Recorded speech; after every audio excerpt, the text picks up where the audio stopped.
Well, people like to raise their trucks, you know, or give them the body lift or stuff like that. You know, they're S10s, pickups, 4x4s. Well, there's an extreme body lift. Chubby and Tubby, who were working on this thing on the weekend, couldn't get the motor out, couldn't get the heads off. Poor babies. They worked hours and hours on this machine. So, 1.5 hours for Dave Rock, and he's got the whole thing lifted. Now just got to cut some engine spaghetti and we're ready to roll. Strong old tractor, that's for sure.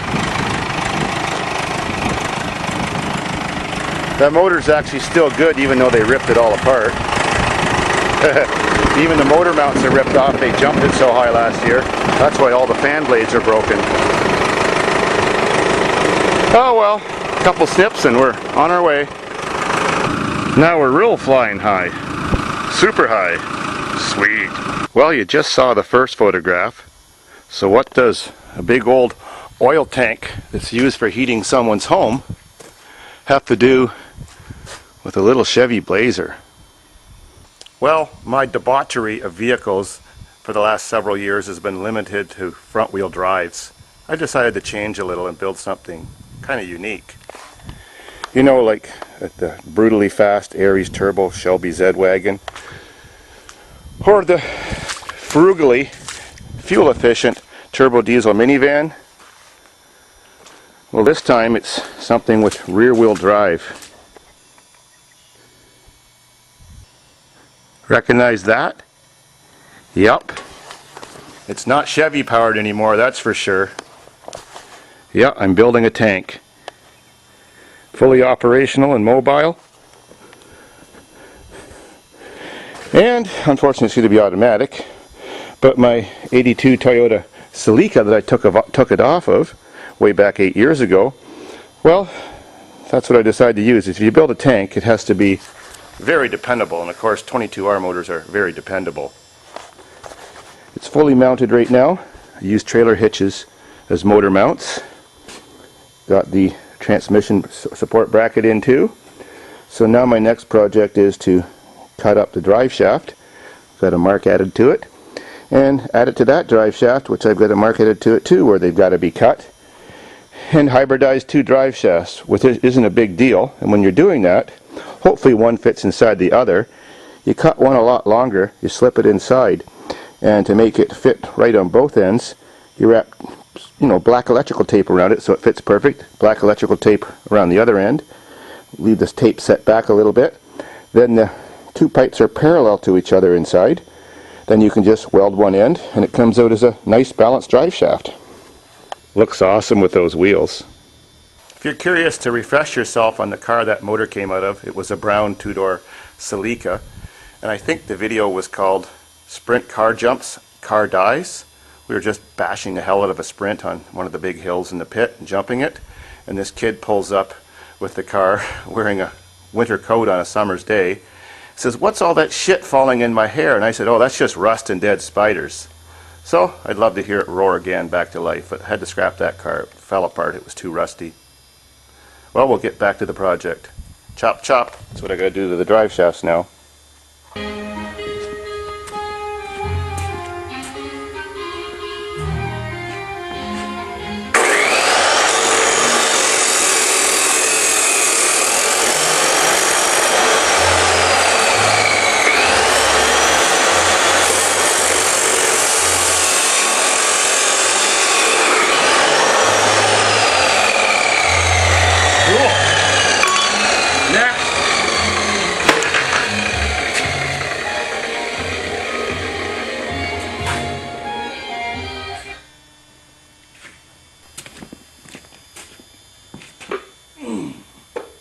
See,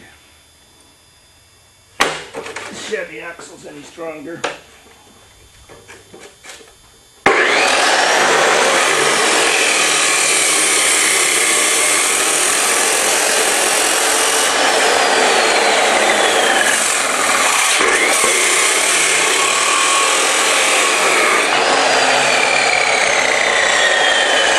Oh well, now do they fit? Oh boy. boy, let's see.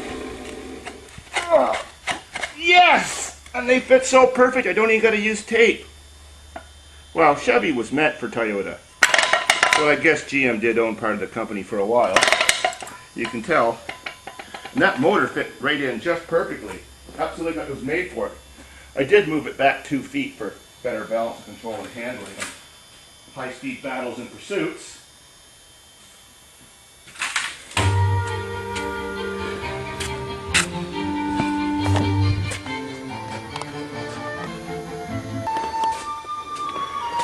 Well, she's in. Just needs a weld. And you don't shove them all the way back in when you're setting a distance. You have to leave them out about 3/4 of an inch, because when the differential goes up and down, the axle or the drive shaft goes in and out a little. So yeah, you don't want it ramming your transmission when the distance changes. So I gave it a little grind for a good time so that all the weld sticks really nice. And it's raining again. That sucks. 6 days out of 7 now it rains this year in Canada. I think we've only had like 15 sunny days in 2011. And a special message to a loyal fan in Holland that sent us all wooden plaques for Jen and Crazy British Bloke and Redneck Rickham and myself. Well, they all have their plaques now. Jen got hers the latest because she hadn't been here since last year. But when you walk into my building, it's all painted up and everybody can see it every time they enter. That's where it's been placed. Thanks, man. That's awesome. Still got the box it came in too, and the letter inside. Well, maybe I didn't pronounce that name right. Just a little bit of wind. Joe's or Josh? Anyways, thanks, man.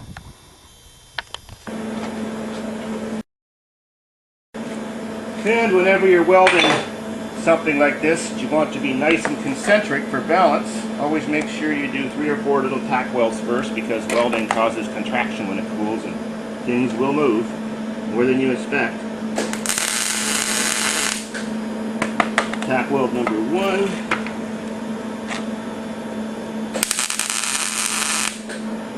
Number 2. I'll do 3. Now for a full radial weld with a notch cut in it, so it's not fully radial because that might make a fracture. So I'll weld around the notch too.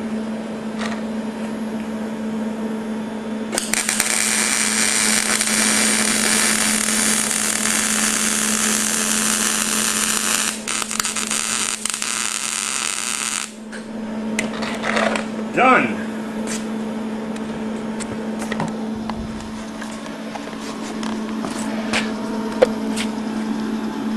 Looks good, I guess. Cool. So it's several hours later after the last part of the video. Probably about 5 hours. I've got a battery box installed. Lawnmower blade holding up the Toyota power steering reservoir. Sort of a custom made return line for the power steering fluid, which isn't under really any pressure. Tricky part was I had to use the GM high pressure line, which pointed the wrong direction, and add it to the to the pump that makes the high pressure for the power steering. So I had to get a little piece of line there and did some brazing, some copper, and joined it all together and checked it visually for leaks, so hope it's okay.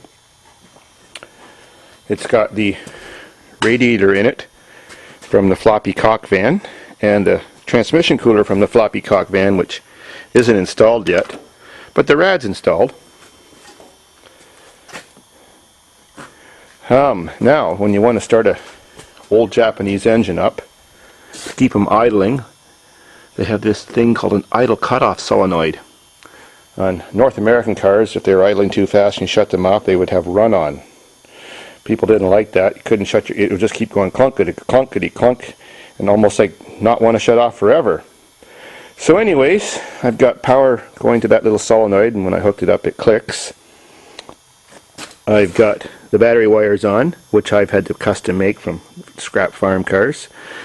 This one engages the starter. I've actually put a little prime in the car, but I haven't tried to crank it yet.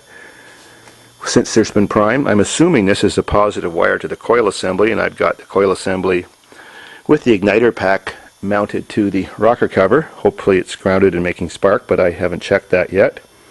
I don't even know if it's got tranny oil in it, but hopefully it's in park, so it won't go anywhere because the drive shaft is all hooked up. But I do have the starter motor solenoid wired through the neutral safety switch, so I think it'll be fine.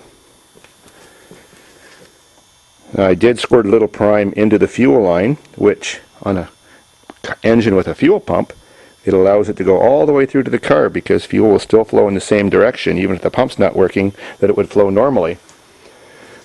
I will eventually hook up a return line and an input line from the stock lines that came with the vehicle, and I still have the stock tank. I'll just have to bypass the electric fuel pump. It's not a big deal. So, let's see what's going to happen. I'll set the camera up on a tripod. All I'm going to do is jump the wire of the starter motor right to the battery for the solenoid, crank it, and play with the carb and see if we get lucky. Been sitting 8 years, so this is an old start, cold start, just in my motor pile at the back of the building.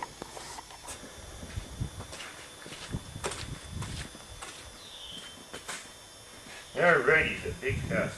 I'm just working a throttle. Wow! I love Toyotas.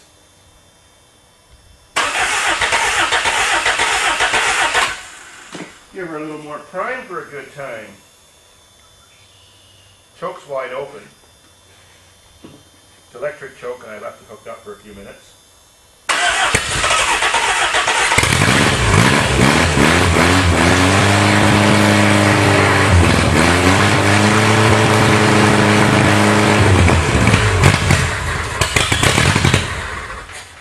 Awesome! Cheers and beers! James ready, of course. That was a real old start, cold start. I didn't try no hanky-panky and try to start it in between. Cool. It does sound like the carb's a bit dirty. It probably was when I put it away. It didn't idle that well. Anyways, we're in for some good times. The beginning of the tank.